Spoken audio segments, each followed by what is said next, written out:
오늘 말씀 가운데는 우리에게 조금 익숙한 그 예수님의 제자들의 그 발을 씻어주신 예수님께서 그 세족을 하신 그 장면이 기록되고 있어요.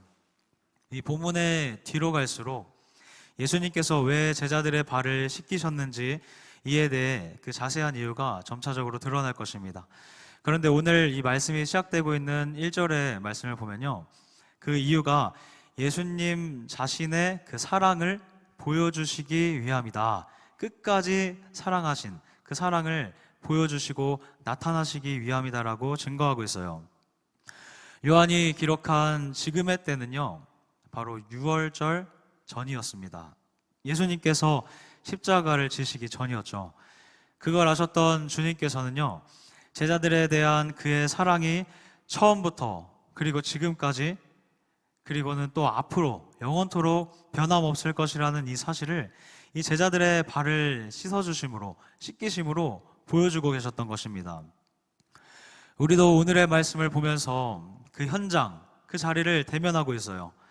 그렇다면 보여지고 또 들려지고 또 우리 말씀 가운데, 마음 가운데 새겨지는 이 말씀을 통하여 끝까지 사랑하시는 그 예수님의 그 사랑이 우리 안에 확신이 되어 들어올 수 있기를 주님의 이름으로 축복합니다.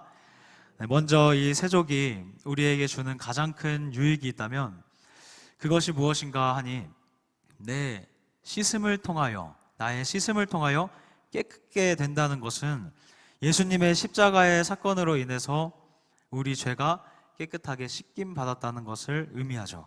이것이 우리에게 주는 가장 큰 유익일 것입니다.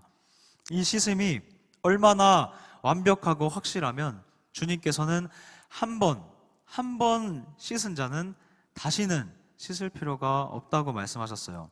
그만큼 예수께서는 십자가에 죽임당하신 그 죄사함, 그 구원은 단 한 번이면 우리의 죄를 씻기에 충분한 은혜의 사건이었던 것이죠. 그 씻음의 사건, 그 은혜의 사건을 통해 주님은 우리에게 정말 원하시는 것이 한 가지 있으세요. 그것이 무엇인지 우리 말씀을 볼 텐데요, 우리 8절의 말씀을 함께 보도록 하겠습니다. 8절 말씀 함께 보겠습니다. 베드로가 이르되 내 발을 절대로 씻지 못하시리이다.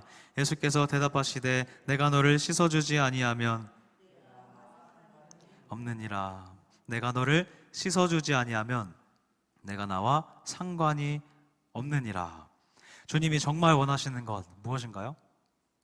예수님의 그 죽으심을 통해서, 자신의 죽으심을 통해서 나를 믿고 따르는 이 제자들이 이제는 정말로 나와 상관 있는 그런 관계가 되기를 원하셨던 겁니다. 나와 상관이 없다는 말을 그 원어적인 표현으로 한다면 나와 함께 어떤 부분을 공유하지 못한다는 것이에요. 그 중에는 당연히 우리가 영원한 하늘나라, 기업으로 받을 그 천국도 포함되어 있죠. 예수님이 주시는 참된 생명을 공유할 수가 없는 겁니다. 예수님과 상관이 없는 그 사람은 예수님의 성품, 아름다움을 공유할 수가 없는 것이죠. 그렇기 때문에 이 한마디 가운데 이 제자들이 자신과 정말로 이제는 상관 있고 관계 있고 또 연합한 그런 사람이 되기 원하시는 예수님의 애타는 마음이 담겨 있는 것입니다.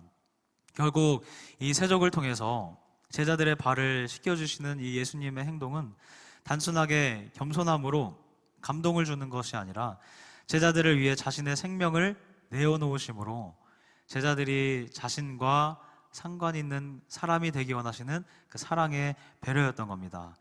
이 사랑의 배려를 우리도 이미 받았죠. 그 사랑으로 우리는 구원을 받았습니다.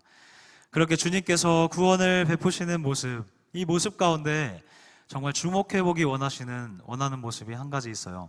우리 4절 말씀을 함께 보도록 하겠습니다. 4절의 말씀 함께 읽겠습니다. 저녁 먹는 중 예수는 아버지께서 모든 것을 4절입니다. 다시 한번 읽겠습니다. 저녁 잡수시던 자리에서 일어나 겉옷을 벗고 수건을 가져다가 허리에 두르시고. 아멘. 이 유대 사회에서 수건을 허리에 두른다는 이 표현은요, 어떤 일을 하고 있음을 상징합니다. 오늘 예수님께서 우리의 구원을 위하여 허리에 수건을 두르고 일을 하고 계셨던 거예요. 요한계시록 13장에 보면 인자 같은 이가 다시 오실 때 구름 타고 인자 같은 이가 다시 오실 때 그 허리에는 가슴에 금띠를 띠고 오신다고 기록하고 있습니다.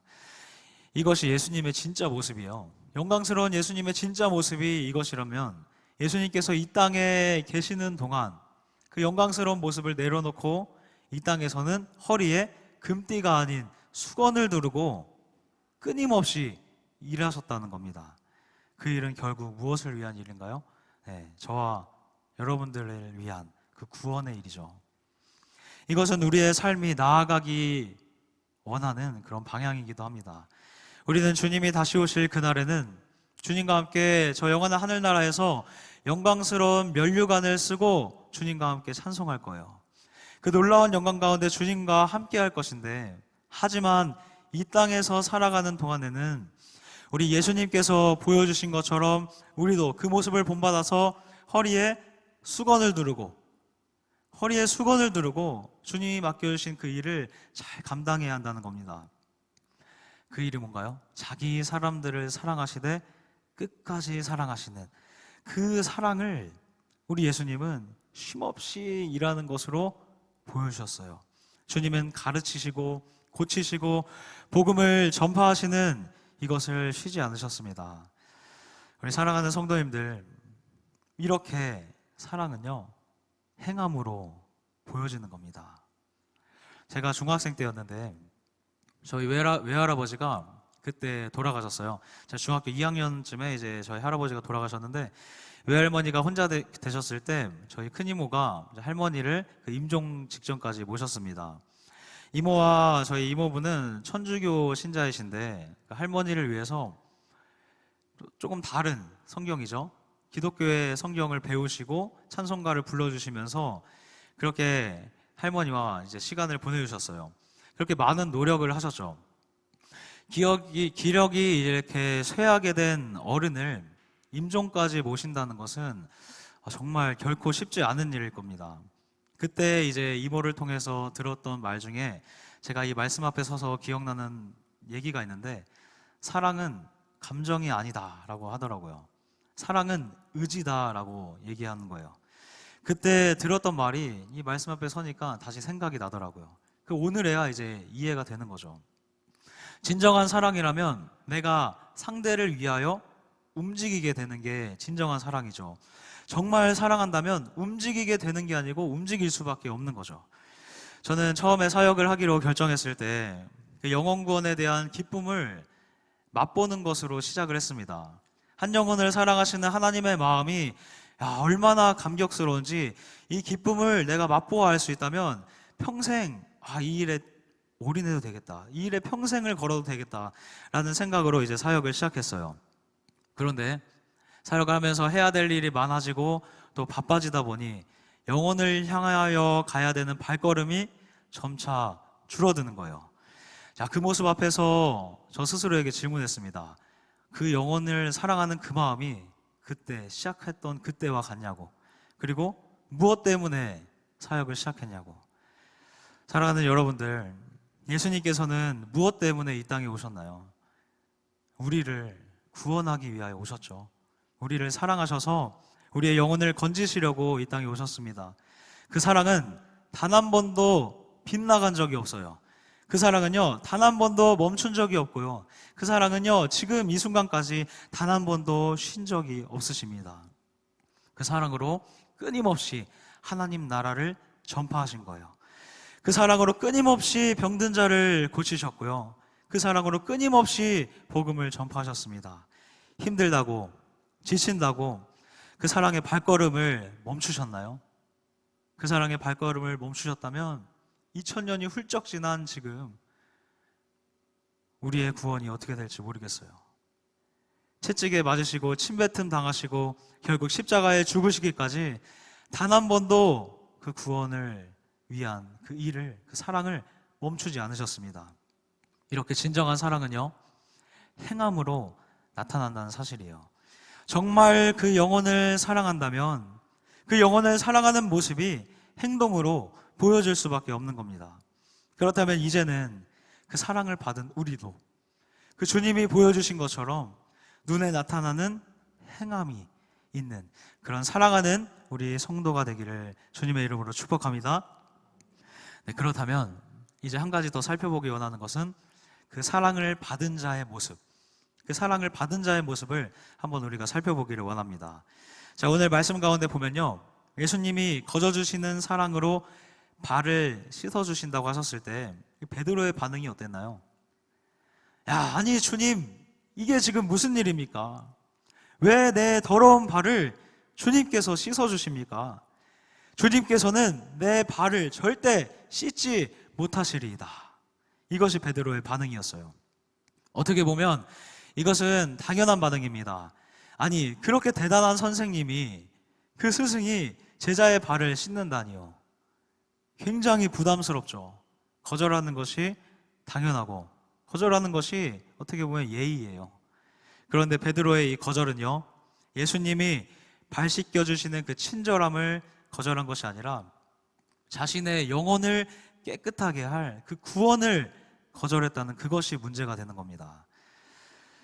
여러분, 요즘에 우리 사회가 이전에 비하면 조금 더 삭막해졌죠. 아마 코로나 시기를 겪으면서 조금 더 사람들과의 접촉을 기피하고 사람들과의 관계를 좀 피하는 것 같습니다. 그래서 어떤가요? 남이 나에게 무슨 혜택을 준다고 하면 의심부터 합니다. 전화나 인터넷을 통해서 연락이 와요. 이제 이런 서비스를 드리겠습니다. 아, 올해 무슨 사용해 주셔서 이런 혜택을 드리겠습니다 하면요, 우리는 어떻게 반응하냐면, 아, 괜찮아요. 아, 그렇게 끊거나 그 서비스에 대해서, 아니면 제가 내야 되는 비용이 따로 있나요? 이렇게 물어보죠. 물론 요즘에 보이시피싱을 비롯해서 많은 그 스팸의 광고들이 있는 것이 사실이지만, 그냥 주는 것은 처음부터 바로 의심부터 하는 시대가 지금 우리가 살아가고 있는 시대입니다. 이런 현상이 복음을 전하는 그 전도의 현장에도 동일하게 있는 거예요. 제가 이제 학생들을 주로 만나다 보니까 학생들 같은 경우에는요, 우리 교회를 다니는 학생의 친구를 만나게 되는 경우가 상당히 많이 있어요. 그렇게 이제 친구를 만나게 되면 너무 반갑죠. 물론 저에게는 이제 교회로 인도하고 싶은 마음도 있지만 그것을 잠시 감추고, 그렇게 만나면 이제 먹을 것을 사주면서 옆에 있는 친구도 같이 사주죠. 우리 교회 학생 사주면서 너의 누구누구 친구에게도 같이 사줍니다. 그러면 그 중에서 이제 뭐라고 하는 학생들이 있냐면요, 아, 이거 먹으면은 교회 다녀야 돼요? 이런 애들이 있어요. 아니면은, 아, 이거 먹으면은 교회 나오라고 할 거죠? 이렇게 하는 학생들이 있습니다. 그런 학생들을 만나면 가슴이 답답해요. 아니, 어떻게 학생들이 얼마나 사회를 경험했길래 이 거저주는 간식 하나도 이렇게 그냥 받지 못하나, 이런 생각이 들고, 야, 주님이 나를 먼저 사랑해 주셨기 때문에 간식을 통해서 그저 사랑을 나누고 싶은 건데, 와, 그것을 거절하는 모습을 보면요, 안타깝기도 하고 답답하기도 합니다. 이 상황이 되면 이제 어떻게 하는지 아세요? 제가 먹을 것도 주고 친절도 베풀고 설득도 하고, 아, 괜찮아, 우리 누구누구한테 주면서 너 친구니까 주는 거야, 그러니까 먹어도 돼, 이런 자세를 취하면서 먹을 거를 주는 거예요. 야, 그런데 여러분, 우리 예수님께서 먼저 우리한테 이렇게 하셨어요. 빛이 세상에 왔으니 깨닫지도 못하는 그 사람들을 위해서 자신의 생명을 던지셨습니다. 자신이 참 스승임에도 불구하고 종의 모습으로 허리에 수건을 두르고 오늘 제자들의 발을 씻겨주신 거예요. 그런데 어떻게 해요? 거절당하신 거죠. 참 스승이 발을 씻겨주신다는 그 놀라운 일을 행하시려고 하는데 거절당하신 거예요. 그런데 우리 예수님 포기하지 않으셨죠. 아니, 네가 뭔데 내가 주는 구원을 거절하냐? 우리 예수님 우리에게 이렇게 하지 않으셨다는 거예요. 끝까지 종의 모습을 벗어나지 않으시고 그 종의 모습으로 끝까지 발을 결국에는 씻겨주셨습니다. 이것이 주님께로부터 우리가 받은 사랑이에요. 이렇게 우리가 제자들처럼 발 씻김을 받았고요, 발뿐만 아니라 온 몸이, 우리의 영혼까지 씻겨지는 그 은혜를 우리가 받았습니다. 이렇게 구원받은 우리에게 주님이 요청하시는 것이 한 가지 있습니다. 우리 13장 14절부터 15절 말씀을 함께 보겠습니다. 13장 14절부터 15절까지의 말씀입니다. 함께 읽겠습니다. 내가 주와 또는 선생이 되어 너희 발을 씻었으니 너희도 서로 발을 씻어주는 것이 옳으니라. 내가 너희에게 행한 것 같이 너희도 행하게 하려 하여 본을 보였노라. 아멘. 뭔가요? 이제 우리 차례라는 거예요. 복음을 들고 세상에 나가면 거저주는 것이고 해가 되는 것이 아니라 유익을 주는 것이고, 그런데도 불구하고 거절당할 수 있다는 겁니다. 바로 그때 우리 예수님께서 보여주신 이 사랑을 우리가 본받아서요, 그 사람도 씻음의 구원을 얻을 수 있도록 종의 모습이 되어서 끝까지 복음을 전하라는 겁니다. 우리는 예수님의 그 놀라운 사랑을 표현할 때 우리에게 사랑을 보여주셨다 이렇게 표현합니다. 사랑을 보여주셨다 이렇게 표현하죠. 우리가 예수님의 바라보는 그 예수님의 사랑은요, 우리 가운데 보여진 사랑입니다. 들려지고 느껴지기도 했지만 보여진 사랑이에요. 보여진 것은요, 부인할 수가 없습니다. 세상에서도 백문이 불여일견이라고 하면서 보여진 것에 대하여 얘기하고요, 증인을 항상 요구하죠. 가서 예수님처럼 종된 모습으로 우리도 이제는 사랑을 보여줘야 하는 겁니다. 복음을 받았고 구원받았고 사랑받은 것은 죄송하지만 권력이 아니에요. 나의 자랑거리가 아닙니다. 예수님 믿는 것 때문에 답답할 때도 있고요, 예수님 믿는 것 때문에 억울할 때도 있어요. 아니, 내가 좋은 거 준다는데 이렇게까지 비굴하게 굴면서 복음을 전해야 되나? 아니, 내가 선물도 준다는데 이렇게까지 하면서 교회로 인도해야 되나? 이런 생각이 들 때도 있죠. 예수님 믿는 것 때문에 참아야 될 때도 있고요, 예수님 믿는 것 때문에 손해보아야 할 때도 있는 겁니다.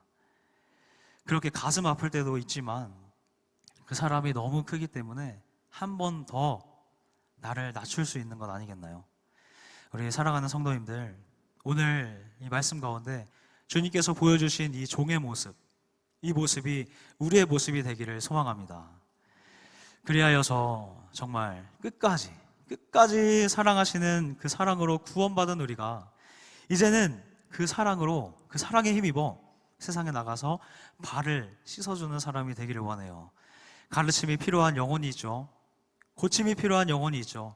복음이 필요한 그 영혼들 있죠. 그 영혼들의 발을 보세요. 그 영혼들의 그 마음을 보세요. 그 영혼들의 생각을 보세요. 너무나 더러워요. 더럽게 살고 싶지 않은 영혼들의 그 마음, 예수님 믿고 구원받아서 정말 영원한 영생을 얻고 살아가고 싶은 마음이 그 영혼들 안에 깊이 있는데, 그 겉에 보여지는 모습과 보여지는 생각과 마음은 너무 찌들어 있는 거예요. 그 영혼의 마음을 이제는 우리가 볼 수 있어야 합니다. 예수님이 오늘 베드로의 이 모습, 나의 제자이지만 구원받아야 하는 이 베드로의 진정한 영혼의 깊이를 보지 못하셨다면 씻지 않아도 된다고 하셨을지도 모르겠어요. 근데 우리 예수님께서 끝까지 그 사랑을 포기하지 않으시고 끝까지 그 사랑으로 발을 씻어 주셔야만 그 영혼이, 이 베드로가, 이 제자들이 영원한 하늘나라에서 나와 함께 거할 수 있다는 것을 우리 주님께서 아셨기 때문에, 그 영혼에 깊이 있는 그 씻어야 되는 그 회개의 내용들, 죄악의 내용들을 우리 주님께서 알고 계셨기 때문에 끝까지 다가간 것 아니겠나요? 이제 우리 주변에 있는 많은 영혼들의 그 겉모습 말고요, 그 내면의 더러움을 볼 수 있기를 바랍니다. 그 영혼의 그 고백, 그 영혼의 그 간절함, 구원받기 원하는 간절함, 영생을 소망하는 그 간절함을 우리가 바라볼 수 있기를 소망합니다. 그리하여 우리가 이제는 한 걸음 더 나아가서 그 영혼들의 발을 씻겨주신 그 예수님처럼 그분을 본받아서 우리도 영혼들의 마음을 회복시켜주는 그런 성도님들 되시기를 우리 주 예수 그리스도의 이름으로 축복합니다.